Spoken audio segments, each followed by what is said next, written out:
Audiolibros Biblioteca. Presenta. ¿Por qué le pasan cosas malas a la gente buena? Autor, Iván Gutiérrez. Existen momentos en nuestra vida en los que sentimos que algo nos hace falta, a pesar de haber cosechado todo tipo de éxitos, y conseguido lo que nos hemos propuesto, hay un no sé qué, algo que no nos permite ser completamente felices.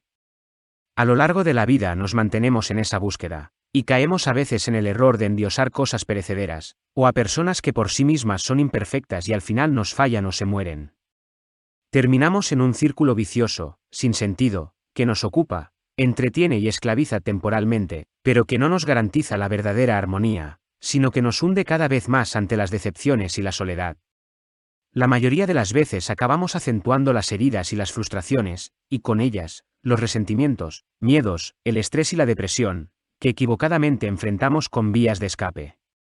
Son muy pocas las personas plenamente satisfechas, unas son infelices porque están gordas y quieren ser flacas, otras tienen el cabello ondulado y lo quieren tener liso. Es frecuente oír comentarios acerca del clima: si está haciendo mucho calor, ¡ay, qué dicha que hiciera frío! Y si está haciendo frío, ¡ay, qué dicha que hiciera calor! Estos son meros ejemplos, ya que una lista completa sería interminable. Lo que sucede es que no nos damos cuenta de que a veces, nuestros principales enemigos somos nosotros mismos. El hombre solo es quien es, cuando está solo. Lo que no hemos aprendido, es cómo remediar los males de manera completa y verdadera, sino que, casi siempre, nos cubrimos con máscaras para posar en cada lugar de una manera diferente, o nos disfrazamos de apariencias con orgullo injustificado, como dice la frase de Napoleón Bonaparte: el orgullo es el arma de los débiles. Seguimos el camino con cara de poderosos, nos decimos que aquí no pasa nada, que todo está bien. Caminamos y hasta levitamos, pero, eso sí, llenos por dentro de incertidumbre, ansiedad, temores, depresiones, estrés, etc. Lo peor de todo, engañándonos a nosotros mismos, al construir nuestra vida sobre estas debilidades. El camino más sano y verdadero para conocer lo que somos, es escarbar en nuestra historia, nuestra niñez, hasta encontrar en las costumbres los malos ejemplos de nuestros padres y allegados, así como la falta de afecto, abandono, maltrato o burla de nuestros defectos físicos y emocionales. Es allí donde encontramos la raíz del malestar que nos aqueja, y que se refleja en resentimientos, miedos, pérdida de la autoestima, ansiedades y hasta en enfermedades corporales, afectivas y mentales. Es tan sencillo como lo primero que uno construye para lograr que un edificio sea fuerte y resistente: las bases. El efecto que ocasionan las palabras negativas se asemeja a una goterita de agua martillando sobre una roca que, por más sólida que sea, lentamente le va haciendo hueco, rompiéndola al final y dañando su forma. Todo lo que nos dicen, bueno o malo, queda guardado en el disco duro de nuestro inconsciente. El inconsciente no olvida fácilmente. Por el contrario, cada día nos martilla más y más, independientemente de que los demás nos destaquen o no ese defecto. Cuando la herida se causa por burla en la niñez, hay quienes quedan con la tendencia a darles demasiada importancia a sus defectos, a vivir prevenidos, con resentimientos, creando una especie de fijación en su mente, y su comportamiento: uy, qué oso, todo el mundo me está mirando la nariz. Sabiamente la Biblia, en Eclesiástico 28, 17, nos alecciona acerca del tema de la lengua: un golpe del látigo produce moretones, un golpe de lengua quebranta los huesos. Muchos han caído a filo de espada, pero no tantos como las víctimas de la lengua. Dichoso el que de ella se protege, el que no ha probado su furor, el que no ha cargado su yugo, ni ha sido atado con sus cadenas, porque su yugo es de hierro, y sus cadenas de bronce. Trágica es la muerte que ocasiona, es mucho mejor la tumba. En resumen, el efecto negativo de tantas palabras irresponsables puede dejarnos un amargo sinsabor de desesperanza. Sin embargo, más adelante compartiré con ustedes algunas reflexiones en torno a experiencias, que nos mostrarán que aquello que decimos puede ser para nosotros una luz de esperanza, que ilumine los múltiples caminos hacia la paz y la felicidad para los cuales fuimos creados. Así como se pueden heredar de nuestros padres y antepasados, los buenos ejemplos, los valores y las riquezas materiales, entre otros, también cuantos miembros de una misma familia cargan con patrones de comportamiento y tragedias que se repiten por generaciones, tales como la miseria económica, el desempleo, los matrimonios que no funcionan, los divorcios, las enfermedades, las muertes violentas, los suicidios, los intentos de suicidio, los abortos, la soltería, las depresiones, las histerias. Y los miedos irracionales, entre otros, desconociendo que todo ello es producto de palabras crueles, o maldiciones que por lo menos uno de nuestros antepasados pronunció en contra de nuestros padres, de nosotros o de alguien cercano, en medio de una rabia, una angustia o un desespero que les produjo el sentirse desobedecidos o irrespetados. Un claro ejemplo de esto lo encontramos en la forma prevenida como nuestras abuelitas decían: yo sé que usted nunca va a ser feliz con ningún hombre, usted al paso que va no va a servir para nada, con esa forma de ser suya no va a conseguir nada en esta vida, usted que va a poder, usted es un pobre desgraciado, usted nunca va a salir de pobre, usted sí es lo más lento que hay, usted no da la talla, usted es un imperfecto ahí, a lágrimas de sangre que irá a llorar, se la va a llevar el diablo. Sin que seamos conscientes de ello, terminamos repitiendo los parámetros de conflicto y de dolor de generaciones anteriores, especialmente a la hora de entablar relaciones afectivas o sentimentales, cuando emprendemos un negocio, un proyecto, o cuando decidimos conformar una familia. Algunas de las tendencias indeseables heredadas, que más comúnmente encontramos en los ambientes familiares, tienen que ver con infidelidad, divorcios, alcohol, juegos de azar, robos, chismes, mentiras, machismo, agresividad. Como consecuencia de todo esto, la aparición lenta o sorpresiva de enfermedades como la artritis, la insuficiencia renal, la trombosis, la epilepsia y el cáncer, entre otras que generalmente tienen como raíz un odio muy profundo del enfermo, una brujería, el propio pecado, o las inclinaciones heredadas de los antepasados.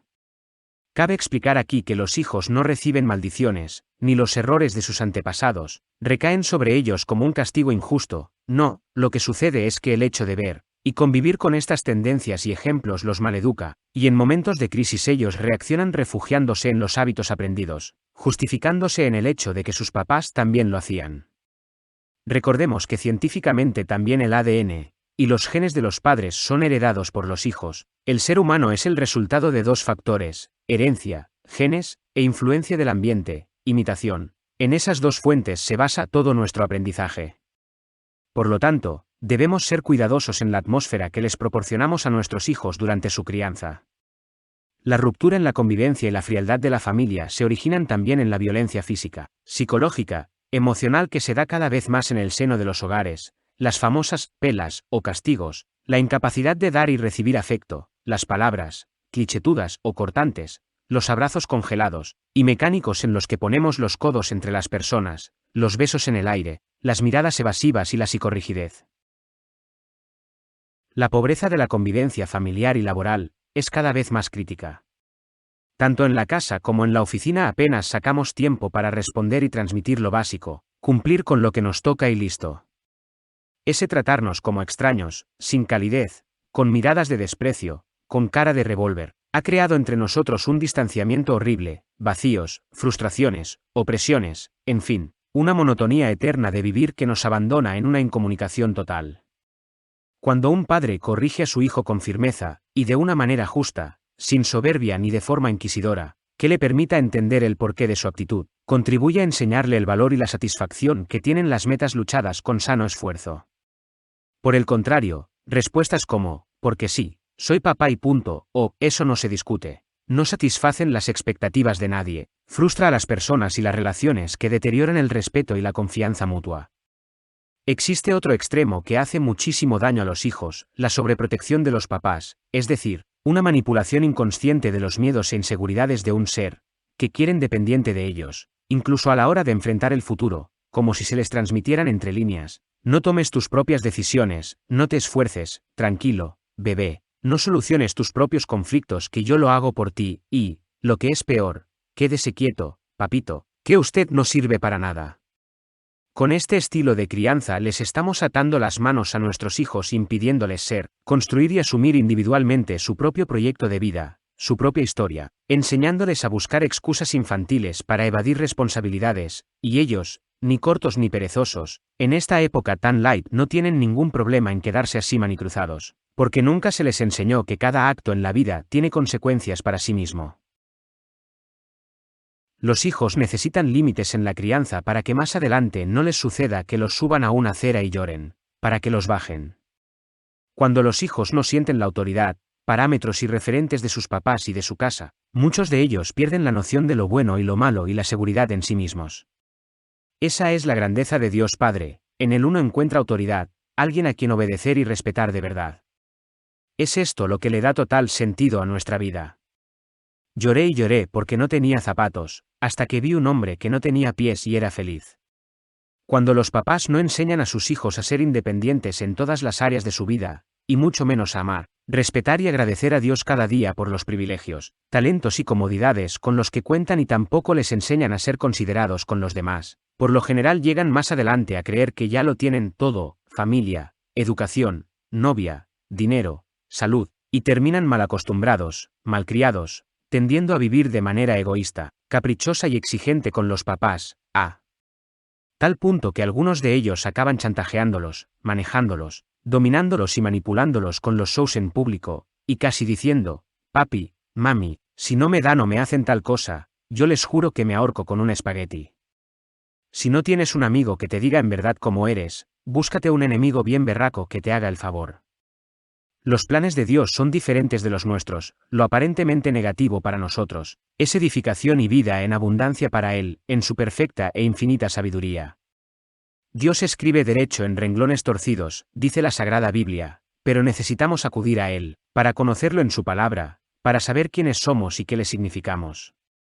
Tan solo cuando el hombre conoce a Dios puede empezar a conocerse a sí mismo, porque el ser humano no puede ir más allá del conocimiento que está en la Biblia.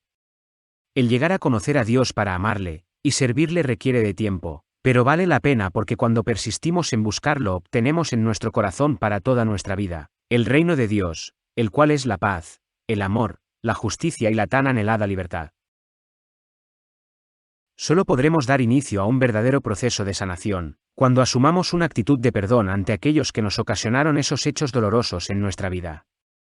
Si insistimos en masticar resentimientos del pasado, los únicos que salimos perdiendo como unos tontos somos nosotros mismos, pues eso nos estanca y bloquea emocionalmente. No nos permitimos ver las virtudes que nos caracterizan, ni tampoco disfrutamos los pequeños regalos que Dios a diario nos concede.